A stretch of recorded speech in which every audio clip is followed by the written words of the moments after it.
영국과 미국이 일본의 후원자 역할을 한 겁니다. 그건 바꿔 말하면 일본이 예뻤다기보다는 러시아가 두려웠던 나머지 러시아가 만주와 한반도로 내려오는 것을 막기 위해서 일본 편을 들어줬다는 겁니다. 영국이 스웨즈 운하를 열어주지 않았던 것도 바로 그런 맥락이었던 것이죠.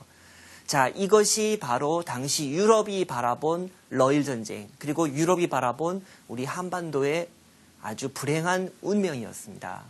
자, 전쟁에서 승리한 일본, 이제 거칠 것이 없습니다. 일본은 우리나라로부터 외교권을 빼앗고 또 통감부를 두어서 직접 우리나라를 통치하기 위한 작업을 서두릅니다. 그게 바로 을사조약의 체결이었죠. 일본 정계 최고 실력자이자 최고 원로였던 이토 히로부미, 아주 노련한 정치가였습니다.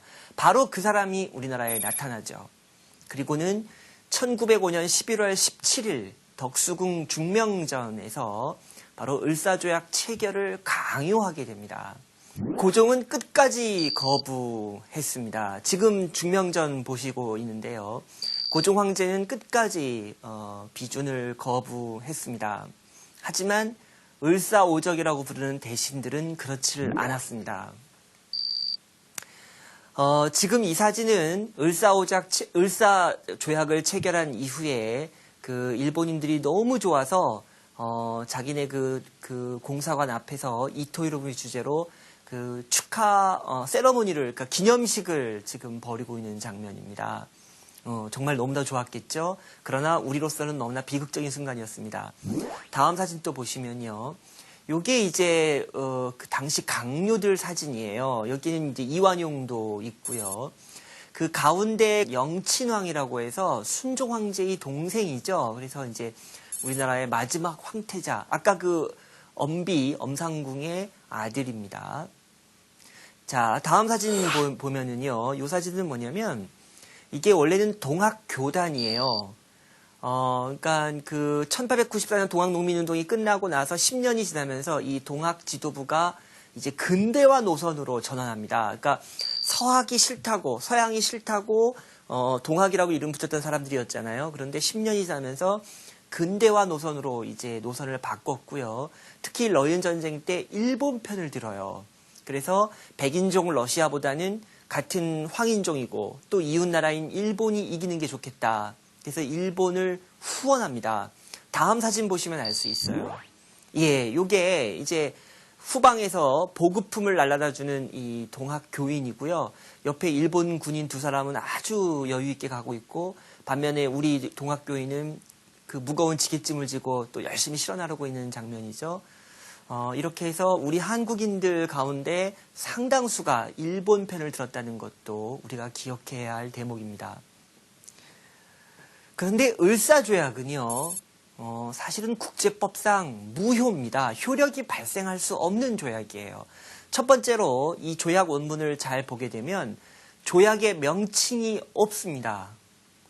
국가와 국가 간의 조약, 특히 외교권을 준다라고 할 때는요, 이게 협약 가지고는 안 되고 반드시 조약, 공식 조약으로 체결되어야 되는데 조약 명칭이 없어요. 그것은 고종 황제가 이 조약을 사실 승인하지 않았다는 뜻이죠.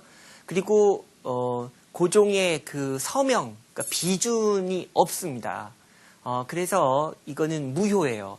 그래서 이제 강제로 억지로 조약을 체결했다고 해서 요즘에는 을사조약보다도 을사늑약이라는 명칭을 많이 쓰고 있습니다.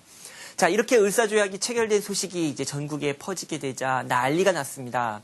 언론인 장지현 선생은 시일야 방성되고, 그러니까 오늘 이 을사조약이 체결된 이날에, 오늘에 목노아 통곡한다라는 이런 아주 논설을 쓰기도 했고요. 그 다음에 고위 관료였던 민영환 선생 같은 경우는 자결을 했죠. 근데 이 민영환의 자결이 또 유명해졌던 이유가 뭐냐면요. 피를 흘리며 이제 죽었는데 그 방바닥에서 혈죽, 그러니까 빨간 대나무가 이제 그 방바닥을 뚫고 장판을 뚫고 이제 커졌다는 거죠. 재미있는 것이요. 이 시절에 프랑스에서 와 있던 미텔이라는 주교가 있었어요. 근데 이 미텔 주교가 이 소문을 듣고 이곳을 찾아갑니다. 과연 과학적으로 이게 설명이 되냐 안 되냐를 확인하고 싶어서 갔는데요. 제가 미텔주교 일기를 읽어봤어요. 이 날짜 일기를 봤더니 미텔이 절반은 믿고 절반은 의아해합니다. 그러니까 분명히 눈으로 확인한 거예요. 맞네. 그런데 절반 정도는 이건 믿기도 어렵고 안 믿기도 어렵고 좀 애매하네. 뭐 요 정도로 그 일기를 쓴 것이 있습니다. 그런가 하면 최익현 선생이라고 있죠. 도끼를 든 선비로 유명했던 이 성리학자 최익현 선생은 이 당시에 의병 활동을 벌이다가 이제 붙잡혀서 일본으로 끌려갔는데요. 거기에서 끝까지 그 단식을 하다가 이제 스스로 목숨을 끊은 그런 경우도 있었습니다. 자, 이렇게 을사조약은 정말 말도 안 되는 조약이었고요. 우리나라의 외교권을 일본에게 줬다는 얘기는 사실상 반식민지가 됐다는 뜻입니다. 그리고 이제 몇 년 후만 되면, 시간만 흐르면 저절로 일본의 식민지가 된다라는 뜻이나 다름이 없었던 것이죠.